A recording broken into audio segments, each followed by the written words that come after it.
پر game کھیلنا سکھا رہا تھا کہ باہر بیل بجی۔ کافی دیر کے بعد دوسری بیل ہوئی تو میں نے جا کر دروازہ کھولا۔ سامنے میری ہی عمر کے ایک صاحب کھڑے تھے۔ السلام علیکم، انہوں نے نہایت ہی مہذب انداز میں سلام کیا۔ پہلے تو میرے ذہن میں خیال گزرا کہ یہ کوئی چندہ وغیرہ لینے والے ہیں۔ ان کے چہرے پر داڑھی خوب سج رہی تھی اور لباس سے وہ چندہ مانگنے والے ہرگز نہیں لگ رہے تھے۔ جی فرمائیے، میں نے پوچھا۔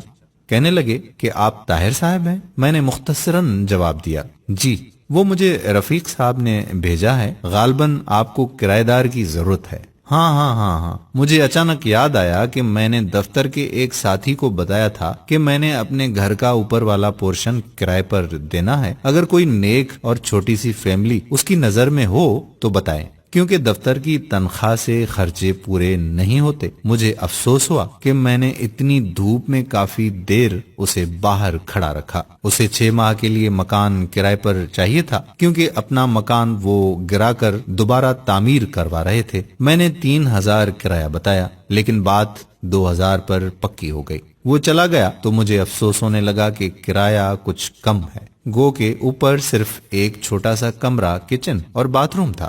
مجھے اپنی بیوی کا دھڑکا لگا ہوا تھا کہ اسے معلوم ہوگا تو کتنا جھگڑا ہوگا، اور وہی ہوا۔ بقول اس کے کہ 2000 تو صرف بچوں کی فیس ہے۔ مجھے اس نے کافی برا بھلا کہا اور میں چپ چاپ سنتا رہا اور اپنی قسمت کو کوستا رہا۔ میں نے ایم ایس سی بہت اچھے نمبروں سے کیا تھا، اس لیے فوراً نوکری مل گئی۔ نوکری ملی تو شادی بھی فوراً ہی ہو گئی۔ میری بیوی بھی بہت پڑھی لکھی تھی، وہ بھی ایک انگریزی اسکول میں پڑھاتی تھی۔ ہمارے 3 بچے تھے، مگر گزارا مشکل سے ہوتا تھا۔ اگلے ہی دن وہ صاحب اور ان کی بیوی بچے ہمارے گھر شفٹ ہو گئے۔ ان کی بیوی نے مکمل شرعی پردہ کیا ہوا تھا۔ دونوں بڑے بچے بہت ہی مہذب اور خوبصورت تھے، چھوٹا گود میں تھا۔ کچھ دنوں بعد ایک دن میں دفتر سے آیا تو میری بیوی نے بتایا کہ میں نے بچوں کو کرایہ دار خاتون سے قرآن مجید پڑھنے کے لیے بھیج دیا ہے۔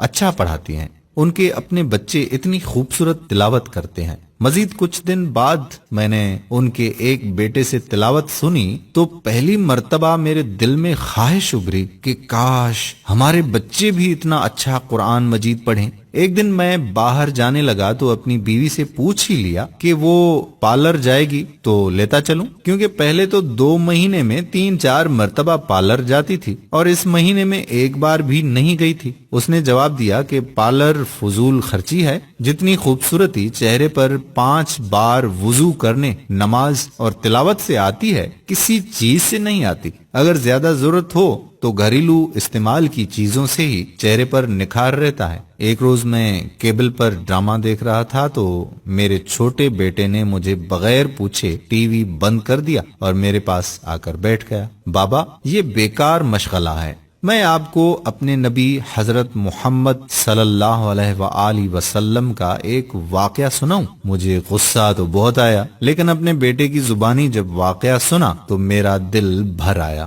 میں نے اپنے بیٹے سے پوچھا کہ یہ تمہیں کس نے بتایا بیٹا؟ کہنے لگا کہ ہماری استانی محترمہ نے۔ وہ قرآن مجید پڑھانے کے بعد آپ صلی اللہ علیہ وآلہ وسلم اور صحابہ کرام کے متعلق بتاتی ہیں۔ اپنے گھر کی اور بیوی بچوں کی تیزی سے بدلتی حالت دیکھ کر میں حیران ہو رہا تھا کہ ایک روز بیوی نے کہا کہ کیبل کٹوا دیں، کوئی نہیں دیکھتا اور ویسے بھی فضول خرچی اور اوپر سے گناہ ہے۔ چند روز بعد بیوی نے شاپنگ پر جانے کو کہا تو میں بخوشی تیار ہو گیا۔ اس نے کافی دنوں بعد شاپنگ کا کہا تھا، ورنہ پہلے تو آئے دن بازار جانا رہتا تھا۔ کیا خریدنا ہے؟ میں نے پوچھا۔ کہنے لگی برقع۔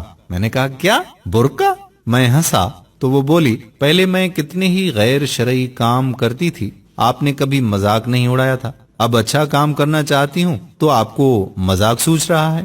میں کچھ نہ بولا۔ پھر چند دن بعد اس نے مجھے کافی سارے پیسے دیے اور کہا کہ فریج کی باقی قیمت ادا کر دیں تاکہ مزید قسطیں نہ دینی پڑیں۔ اتنے روپوں کی بچت کیسے ہو گئی؟ وہ مسکرائی، کہنے لگی بس ہو گئی۔ جب انسان اللہ تعالیٰ کے بتائے ہوئے احکام پر چلنے لگے تو برکت خود بخود ہو جاتی ہے۔ یہ بھی وہ کرایہ دار خاتون نے بتایا ہے۔ سکون میرے اندر تک پھیل گیا۔ میری بیوی اب نہ مجھ سے کبھی لڑی نہ شکایت کی، بچوں کو وہ گھر میں پڑھا دیتی ہے، خود بچوں کے ساتھ قرآن مجید تجوید سے پڑھنا سیکھ رہی تھی، وہ خود نماز پڑھنے لگی اور بچوں کو سختی سے نماز پڑھنے بھیجتی۔ مجھے احساس ہونے لگا کہ نجات کا راستہ یہی تو ہے۔ پیسہ اور آرائش سکون نہیں دیتا، اطمینان تو بس اللہ کی یاد میں ہے۔ مجھے اس دن 2000 کرایہ تھوڑا لگ رہا تھا، آج سوچتا ہوں تو لگتا ہے کہ وہ تو اتنا زیادہ تھا کہ آج میرا گھر سکون سے بھر گیا ہے۔ دوستو، دلوں کا سکون تو صرف اللہ کی یاد میں ہے۔ اگر یہ ویڈیو اچھی لگے تو ایک لمحہ ضائع کیے بنا شیئر کر دیں، کیونکہ آج کل ہمارے گھروں میں پیسہ تو کافی آ گیا ہے لیکن سکون نہیں۔ ہماری ویڈیو کتنی اچھی لگی کتنی نہیں، کمنٹ باکس میں ضرور آگاہ کریں۔ جزاک اللہ خیرہ۔ السلام علیکم ورحمۃ اللہ وبرکاتہ۔